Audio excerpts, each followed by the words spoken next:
Bonjour, bonjour, je vous reviens aujourd'hui avec une petite recette de pâte sablée. Donc je m'en servirai tout à l'heure ou demain pour faire une petite tarte aux pommes et amandes.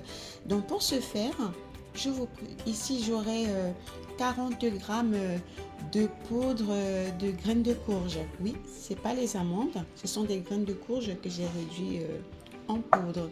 J'aurai besoin de 240 grammes de farine, de 110 g de beurre, un œuf et 90 g de sucre cassonade. Idéalement, vous pouvez utiliser du sucre glace, c'est l'idéal, mais comme j'en ai pas, je fais avec les moyens de bord et je mettrai un petit parfum, une petite cuillère, une demi-cuillère à café d'arôme vanille. Alors, nous allons mélanger tout ça et réduire l'ensemble en sable. Voilà, suivez la recette et à tout de suite. Donc là, je vais mettre ma farine. Ensuite, je vais mettre ma poudre de graines de courge. Et je vais bien mélanger l'ensemble. Avec aussi, j'ai oublié une petite pincée de sel. Je rajoute mon sucre.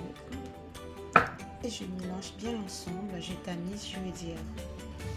Alors, après avoir tamisé, maintenant je dois rajouter mon beurre que je découpe comme ça en petits morceaux quand même.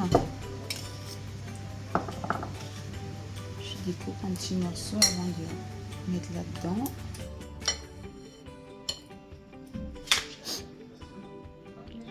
Alors, maintenant que j'ai mis le beurre, je dois bien mélanger le tout à la main pour sabler. Bien sabler. Je rappelle juste que à la place des graines de la poudre aux graines de courge, vous pouvez utiliser les amandes comme d'habitude, de la poudre d'amande. C'est ce que je fais souvent, mais aujourd'hui j'ai voulu un peu revisiter la recette et on verra bien ce que ça donne. Il n'y a pas de raison que ça ne marche pas, hein.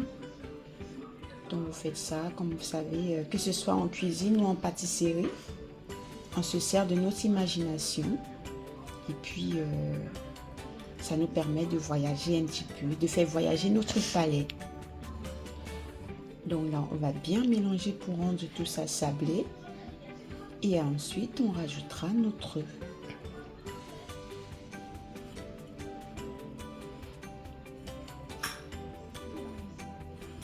Là, c'est déjà pas mal, hein. Je vais bien faire l'amalgame de tout ça une fois que j'aurai rajouté mon œuf. Donc là, je vais casser l'œuf. Hop.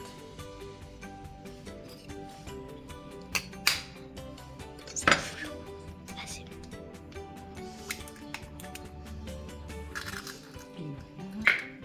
On va rajouter notre petite arôme vanille. C'est vraiment facultatif, hein. L'arôme vanille, c'est vraiment facultatif. Voilà.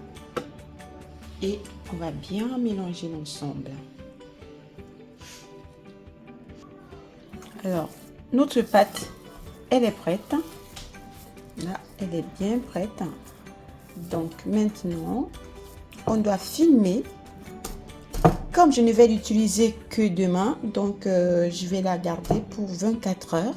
Et je vous reviendrai à la fin de la réalisation de notre pâte sablée. À bientôt les amours. Les amis, 24 heures plus tard, voilà notre pâte sablée que nous avons sortie ce jour étalée. Et là, on l'a mis dans notre moule à tarte. Là, avant de m'en servir, je vais badigeonner un petit peu le fond de blanc d'œuf. Comme ça, ça va éviter que la pâte absorbe beaucoup l'appareil que je mettrai dans mon fond de tarte. Je badigeonne.